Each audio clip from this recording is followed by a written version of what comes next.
ดราม่าไม่จบ นายกอุ๋งอิงรับคลิปหลุดคุยหุ่นเซนของจริงพลิกเกม นายกอุ๋งอิงรับคลิปคุยหุ่นเซนของจริงยันไม่ใช่คนท้าตีท้าต่อย แต่ขอไม่คุยส่วนตัวแล้ว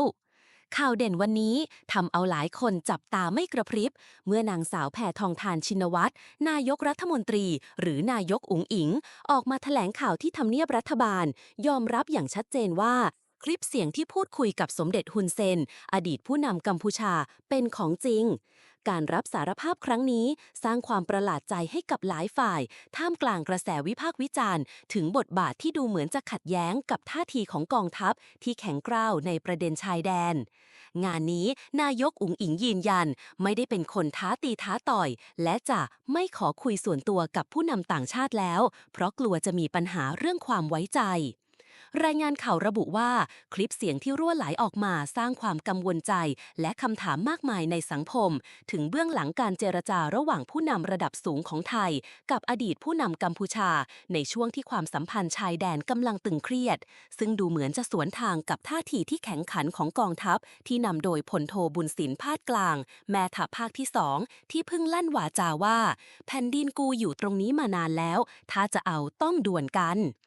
ไม่ใช่คนท้าตีท้าต่อยแต่ขอไม่คุยส่วนตัวแล้วในการแถลงข่าววันนี้18มิถุนายน68นายกอุ๋งอิงพยายามอธิบายถึงเหตุผลในการพูดคุยส่วนตัวกับสมเด็จฮุนเซนว่าจริงๆแล้วไม่ใช่คนท้าตีท้าต่อยไม่เช่นนั้นไม่คุยส่วนตัวคำกล่าวนี้ดูเหมือนเป็นการพยายามลดทอนความร้อนแรงของสถานการณ์และแสดงให้เห็นถึงความต้องการที่จะแก้ไขปัญหาด้วยสันติวิธีอย่างไรก็ตามสิ่งที่น่าจับตาคือนายกอุ๋งอิงยังกล่าวต่อว่าและจะไม่ขอคุยส่วนตัวแล้วเพราะกลัวจะมีปัญหาเรื่องความไว้ใจคำพูดนี้สร้างความกังวลว่าความสัมพันธ์ระหว่างผู้นำของสองประเทศอาจเริ่มมีรอยร้าวหรือเกิดความไม่ไว้ใจกันจากเหตุการณ์คลิปเสียงรั่วไหลในครั้งนี้บาทบาทบาทบาท Hello, can you hear me, Uncle? Yeah, yeah. Hốt ได้ยินแล้วนะพี่มวด hốt chôn mà đấy. บาทลือปกบาท Lư โจล lư ปกโจล lư ปกบาท lư lư lư. บาทปกบาท No, no. บาทปกบาท Yeah. สักถามว่าเป็นยังไงบ้างสุขภาพดีหรือเปล่าគាត់ក្មួយសុំសួរពុកមាថាមិនដែរសុខភាពល្អអត់សុខភាពមិនដែរ Ở đây đi, nó đi, xôm ở cun ngày ấy bồn ở bốc phong. สุขภาพแข็งแรงดีครับ โอเคค่ะบอกว่าวันนี้ได้คุยกับพี่มวดเรื่องชายแดนบอกว่าก็เข้าใจตรงกันว่าทั้งท่านฮุนเซนทั้งอิงก็อยากให้สองประเทศสงบสุขค่ะមិញគាត់បានទៅជែកជាមួយខ្ញុំបាទនៅសន្តាគារហើយបានឯកភាពគ្នាដោយអ្វីដែលពុកបានប្រាប់ថាចង់បានសន្តិភាពស្ថិរភាពប្រទេសទាំងពីរពុกបាទบอกว่าไม่อยากให้อังโคไปฟังคนที่เป็นฝั่งตรงข้ามกับเราเพราะว่าพอไปฟังฝั่งตรงข้ามอย่างพวกแม่ทัพภาค2เนี่ยค่ะเป็นคนของฝั่งตรงข้ามหมดเลยซึ่งพอไปฟังนั้นเสร็จก็ไม่อยากให้ท่านรู้สึกไม่ชอบใจหรือโกรธเพราะจริงๆแล้วไม่ใช่ความตั้งใจของเราเลยค่ะគាត់ថាសូមអនុញ្ញាតពីពុកថាពុកកុំឲ្យស្ដាប់សម្ដីមេតបភូមិភាគ2ហ្នឹងក៏វាជាអ្នកដែលប្រឆាំងជាមួយនឹងរដ្ឋាភិបាលថៃដែរវាជាសត្រូវដែរដល់ពុកស្ដាប់វាហើយអញ្ចឹងទៅអាចធ្វើឲ្យអារម្មណ៍ពុកខឹងបាទเพราะตอนนี้ทางนั้นน่ะเขาอยากจะดูเท่เขาก็จะพูดอะไรออกมาที่มันไม่เป็นประโยชน์ต่อประเทศชาติค่ะแต่ว่าจริงๆที่เราต้องการเนี่ยคือต้องการความสงบสุขให้เกิดขึ้นเหมือนตอนก่อนที่จะปะทะกันตรงชายแดนนะคะមេតបភូមិភាគហ្នឹងវានិយាយចង់ឲ្យលយខ្លួនវាចង់អានេះសាង rating មកវាហើយទៅធ្វើឲ្យប៉ះពាល់ដល់តំណែងប្រទេសទាំងពីរយ៉ាងធ្ងន់ធ្ងរពុកបាទដែលយើងប្រទេសទាំងពីរគឺចង់បានស្ថិរភាពនិងសន្តិភាពដូចអ្វីមុនព្រឹត្តិការណ៍កើតឡើងពុកបាទบอกว่าให้ท่านฮุนเซนเห็นใจหลานหน่อยเพราะว่าตอนนี้คนในประเทศไทยเขาไล่เราไปเป็นนายกที่เขมรหมดแล้วគាត់ថាគាត់សូមអនុញ្ញាតពុកថាអាណិតក្មួយផងឥឡូវនេះថៃប្រជាជនថៃពីច្រើនបានដេញហើយដេញក្មួយថាទៅនៅស្រុកខ្មែរទៅព្រោះជានាយករដ្ឋមន្ត្រីខ្មែរពុកបាទบอกว่าจริงๆแล้วถ้าท่านอยากได้อะไรก็ให้ท่านบอกมาได้เลยค่ะเดี๋ยวจะดูจัดการให้ អញ្ចឹងបើពុកចង់បានអ្វីពុកអាចមានប្រសាសន៍ទៅគាត់នឹងរៀបចំធ្វើការងារនឹងបន្តជូនពុកតែម្ដង ឥឡូវបញ្ហាដែលខាងនេះចង់បានគឺធ្វើម៉េចឲ្យនៅច្រកព្រំដែនទាំងអស់ត្រូវបើកឡើងវិញជាប្រក្រតីអាហ្នឹងគឺថាការចង់បានខាងនេះគឺតែប៉ុណ្ណឹង នឹង ជំហានទី1 ขั้นตอนที่หนึ่งอยากให้ชายแดนเปิดปกติเหมือนก่อนเกิดเหตุครับ โอเคค่ะตรงกัน ព្រោះ ป បញ្ ระ ហា ธานนั้นโดยเคลียร์យល់ដូចគ្នា បញ្ហានេះគឺខាងកម្ពុជាជាអ្នកដើរក្រោយទេតើតែខាងថៃបិទអាដែងដកយកបំរាមអាដែងបិទព្រំដែនបិទច្រកព្រំដែននេះចេញជាមុនបានកម្ពុជាចាប់ផ្ដើមអនុវត្តតាមក្រោយ จริงๆเหตุการณ์เรื่องปิดชายแดนเนี่ยฝ่ายไทยเป็นคนเริ่มก่อนฉะนั้นถ้าฝ่ายไทยเนี่ยถอนคำสั่งกัมพูชาก็ตามเลยเปิดปกติ ហើយរឿងនេះគឺកម្ពុជាមិនអាចធ្វើឲ្យមុនបានទេដោយសារកម្ពុជាបានខកចិត្តម្ដងហើយដោយសារកែសម្រួលកម្លាំងនៅមុំ3ប៉ុន្តែហើយថាឲ្យមានប្រក្រតីនៅតាមព្រំដែនប៉ុន្តែទីចុងបំផុតបែរជាខាងយោធាថៃនៅតែផ្កើននៅបន្តស្ថានភាពបិទទល់ដែនបិទច្រកដដែល เพราะว่าเราก็มีความผิดหวังเรื่องหนึ่งแล้วที่การมีปัญหากันที่ชองบกเราก็พยายามตามที่ฝ่ายไทยต้องการ แล้วก็การต้องการนี่เราก็บอกว่าโอเคดังนั้นเราก็ทำตามนะแต่ว่าขอให้สถานการณ์เข้าภาวะปกติ แต่ว่าเราถอยแล้วเราถอนแล้วเราปรับกำลังแล้วแต่ฝั่งไทยยังเอาเรื่องด่านเนี่ยมากดดันอีก ហើយលើនេះគឺខាងកម្ពុជាគឺស្នើចេះឲ្យថៃបើកច្រកទាំងអស់ឲ្យបានមុនហើយបន្តទៅកម្ពុជា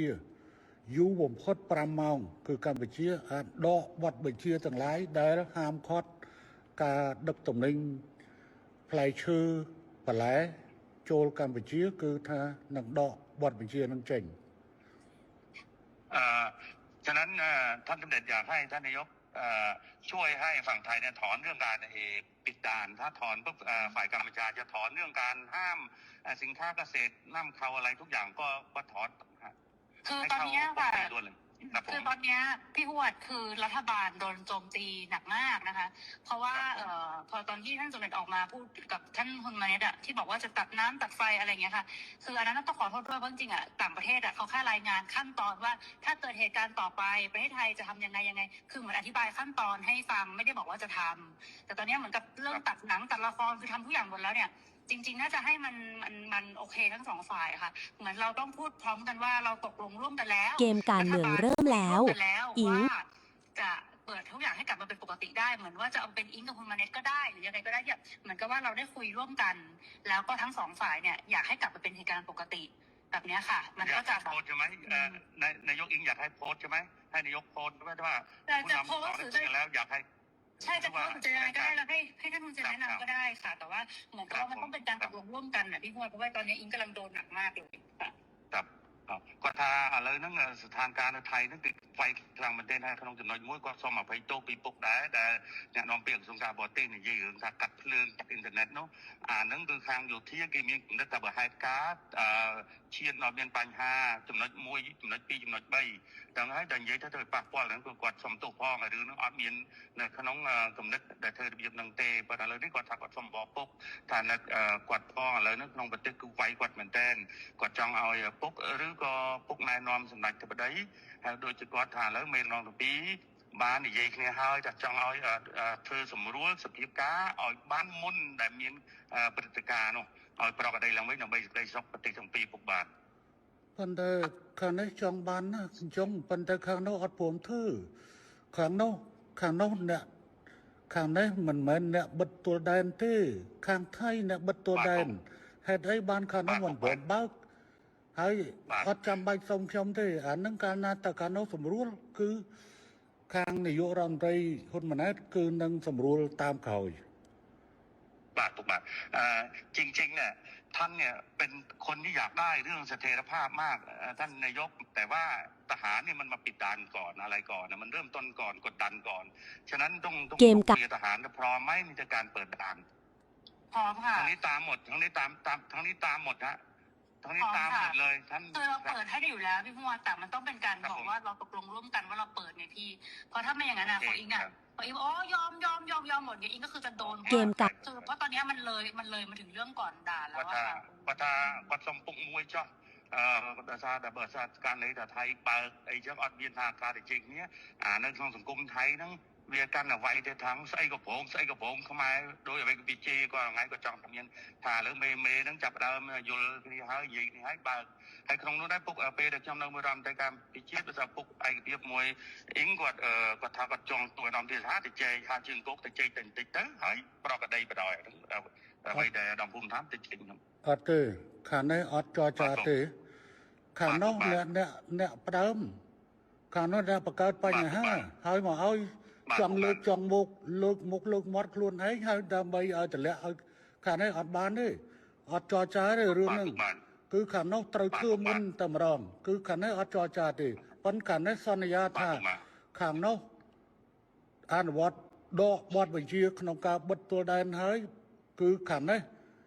យ៉ាងយូរ5ម៉ោងក្រោយខ្ញុំធានាកាត់ក្បាលខ្ញុំគាត់ចោលណា បាទពុកបាទយ៉ាងนี้นายกท่านนายกเองว่าท่านเนี่ยไม่อย